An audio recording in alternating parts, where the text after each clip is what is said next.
K수업 친구들 안녕하세요. 나채민 멘토입니다. 한 달간 다들 잘 지내셨나요?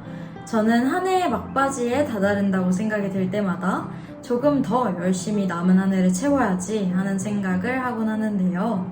이번 2023년도 서서히 지나가고 있지만 남은 시간을 조금 더 알차게 보내기 위해 노력하고 있습니다.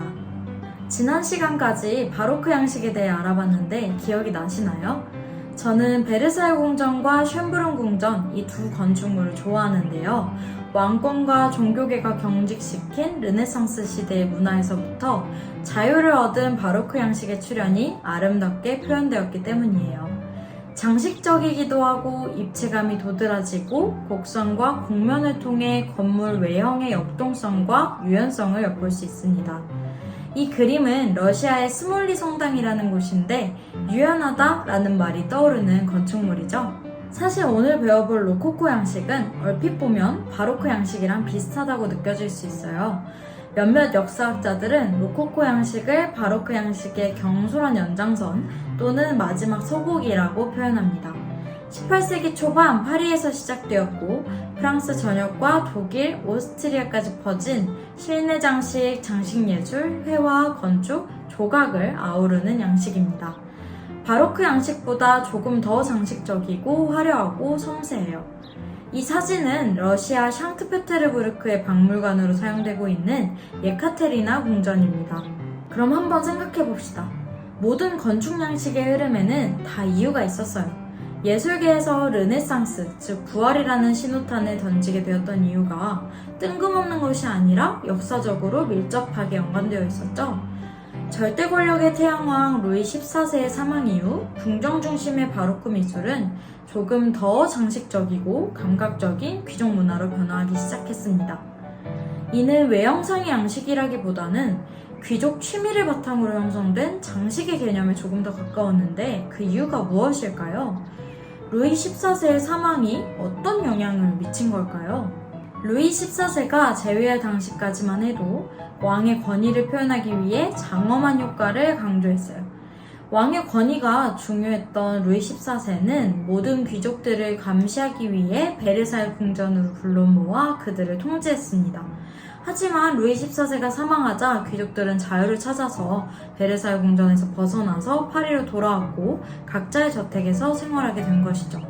그러나 베르사유 궁전에서 누리던 취미와 문화가 지속되며 우아한 살롱 문화가 시작되었습니다. 특히 귀족들은 높아진 영향력과 권위를 과시하기 위해서 실내를 더 꾸몄고 개인 생활에 쾌락을 주는 개인 위주의 소규모 공간에 집중했죠. 로코코 양식만의 특징이라고 한다면 모든 밝은 회벽토와 섬세한 금박 장식이라고 할 수 있겠네요. 바로크와 로코코 두 단어의 어감이 굉장히 비슷하죠? 로코코라는 말의 유래는 프랑스어의 바위를 뜻하는 로카이유와 조개를 뜻하는 코퀴이유의 합성으로 백악과 돌 등으로 장식한 정원 속의 동물을 의미합니다. 로코코 건축은 구성이 가지는 미술과 원리는 중요하지 않게 여겨져서 순수 건축주의의 고전적인 입장에서는 타락한 건축이라고 불리기도 했었습니다. 이 사진들을 보면 실내 인테리어가 굉장히 화려하다는 걸 느낄 수 있죠. 우리가 여기서 잘 생각해봐야 하는 건 이러한 용어들이 언제 생겼냐는 것이에요.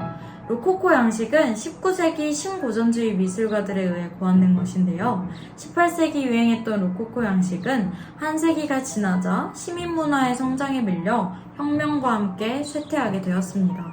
시대는 조금 다르지만 스페인의 가장 유명한 건축가라고 불리우는 안토니오 가우디의 건축물도 로코코 양식을 계승한다고 볼 수 있습니다.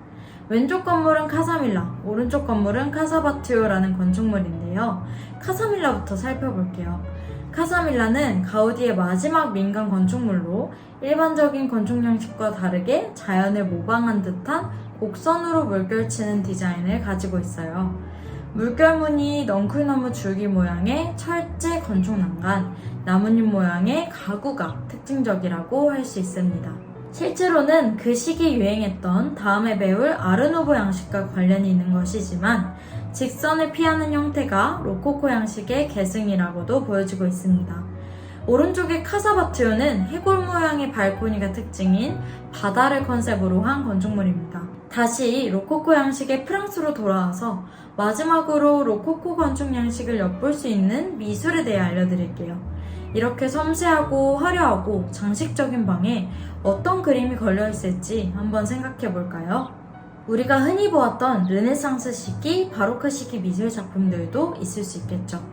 왼쪽 작품은 아마 미술책에서 본 적이 있을 거예요. 얀판 에이크의 아르놀피니의 결혼식이라는 작품이죠. 오른쪽은 얀 베르메르의 진주 귀걸이를 한 여인이라는 작품입니다. 하지만 방금 보았던 그 방이 걸리기에는 지나치게 사실적이고 색채 대비가 크게 느껴지죠. 그래서 로코코 양식이 발전하던 시기에는 엄격하거나 무겁지 않은 선과 화려한 구도, 아름다운 색채를 이용한 작품이 많았습니다. 아기자기하면서 섬세하고 몽환적인 느낌이 강했죠. 첫 번째 작품은 부쉐의 마담 드 퐁파드루, 두 번째 작품은 로브 아파니에를 입은 마리 앙투아네트 왕비라는 제목의 작품입니다. 그림에서도 로코코 양식으로 꾸며진 화려한 실내가 눈에 띄지 않나요?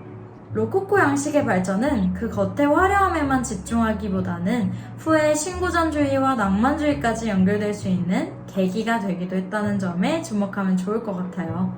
다음 시간에는 로코코 양식 이후 19세기 건축 양식에 대해 함께 알아보겠습니다. 안녕!